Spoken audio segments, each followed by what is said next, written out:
AG ನ್ಯೂಸ್ಗೆ ಸ್ವಾಗತ. BJP ಕೇಂದ್ರ ಶಿಸ್ತು ಸಮಿತಿಯಿಂದ ಶಾಸಕ ಬಸನಗೌಡ ಪಾಟೀಲ್ ಯತ್ನಾಳ್ ಅವರಿಗೆ ಬಂದಿರುವ ಶೋಕಾಸ್ ನೋಟಿಸ್ಗೆ ಯತ್ನಾಳ್ ಸಮರ್ಥವಾಗಿ ಉತ್ತರ ಕೊಡ್ತಾರೆ ಅಂತ ಮಾಜಿ ಶಾಸಕ ಕುಮಾರ್ ಬಂಗಾರಪ್ಪ ಹೇಳಿದ್ದಾರೆ. ಸೋಮವಾರ ಸಂಜೆ ಬೆಳಗಾವಿಯಲ್ಲಿ ಮಾತನಾಡಿದ್ರು.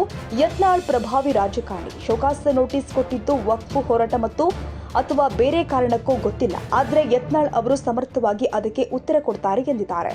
ವಿಜೇಂದ್ರ ಶಿವಮೊಗ್ಗದಲ್ಲಿ ಯಾರಿಗೂ ಹೇಳದೆ ಕೇಳದೆ ಕಾರ್ಯಕರ್ತರನ್ನ ಉಚ್ಚಾಟನೆ ಮಾಡಿದ್ದಾರೆ ಎಂದು ಮಾಜಿ ಶಾಸಕ ಕುಮಾರ್ ಬಂಗಾರಪ್ಪ ವಾಗ್ದಾಳಿ ಮಾಡಿದ್ದಾರೆ. ಯತ್ನಾಳ್ ಅವರಿಗೆ ನೋಟಿಸ್ ಕೊಟ್ಟಿರೋದು ವಿಜೇಂದ್ರನ ಕೈವಾಡ ಇರುವುದು ಲಿಂಕ್ ಮಾಡೋದಿಲ್ಲ. ಆದರೆ ವಿಜೇಂದ್ರ ಅಧಿಕಾರವನ್ನ ದುರುಪಯೋಗಪಡಿಸಿಕೊಂಡಿದ್ದಾರೆ ಎಂದಿದ್ದಾರೆ. ಅವರಿಗೆ ಶಿಸ್ತು ಪಾಲನಾ ಕಮಿಟಿ ಸೆಂಟ್ರಲ್ ಶೋಕಾಸ್ ನೋಟಿಸ್ ಕೊಟ್ಟಿರುವಂಥದ್ದು.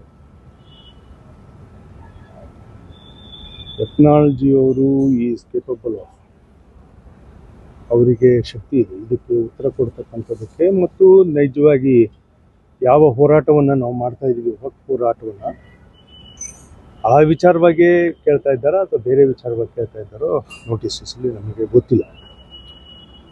ಯಾವುದೇ ವಿಚಾರಕ್ಕೆ ಬಂದರೆ ಪಕ್ಷದ ಸಂಘಟನೆ ವಿಚಾರದಲ್ಲಿರ್ಬೋದು ಅಥವಾ ಹೋರಾಟಗಳು ಮಾಡ್ತಕ್ಕಂಥ ವಿಚಾರದಲ್ಲಿ, ವಕ್ಫ್ ಹೋರಾಟವನ್ನು ಮಾಡ್ತಕ್ಕಂಥ ವಿಚಾರದಲ್ಲಿ ಟೆಕ್ನಾಲಜಿ ಅವರಿಗೆ ಪೂರ್ಣ ಪ್ರಮಾಣದಂಥ ಒಂದು ಬದ್ಧತೆ ಇದೆ ಮತ್ತು ಶಕ್ತಿ ಇದೆ. ಆ ನೋಟಿಸ್ಗೆ ಕ್ರಮಬದ್ಧವಾಗಿ ಅವರು ಉತ್ತರವನ್ನು ಕೊಡ್ತಾರೆ. ಯಾರು ನೋಟಿಸ್ ಕೊಟ್ಟಿದ್ದಾರೆ ಅವರಿಗೆ ಕೊಡ್ತಾರೆ.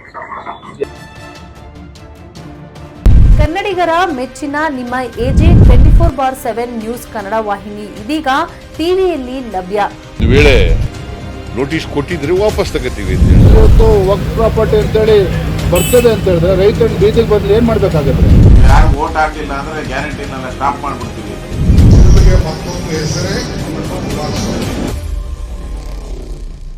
ಕರ್ನಾಟಕ ಮತ್ತು ದೇಶ ವಿದೇಶ 360 ಡಿಗ್ರಿ ಸುದ್ದಿ ಹಾಗೂ ಉತ್ತರ ಕರ್ನಾಟಕ, ಬೆಳಗಾವಿ, ಬಾಗಲಕೋಟೆ, ಧಾರವಾಡ, ಹಾವೇರಿ, ಗದಗ, ಬಿಜಾಪುರ ಜಿಲ್ಲೆಯ ಕ್ಷಣ ಕ್ಷಣದ ವಿವರವನ್ನ ಪಡೆಯುವುದಕ್ಕೆ ಎಜೆ 24/7 ನ್ಯೂಸ್ ಕನ್ನಡ ವಾಹಿನಿಯನ್ನ ಲೈಕ್ ಮಾಡಿ, ವಿಡಿಯೋಗಳನ್ನ ಶೇರ್ ಮಾಡಿ, ಕಮೆಂಟ್ ಮಾಡುವ ಮೂಲಕ ನಮ್ಮ ವಾಹಿನಿಗೆ ಸಹಕಾರ ನೀಡಿ ಮತ್ತು ಚಾನೆಲ್ ಅನ್ನ ಸಬ್ಸ್ಕ್ರೈಬ್ ಮಾಡಿ.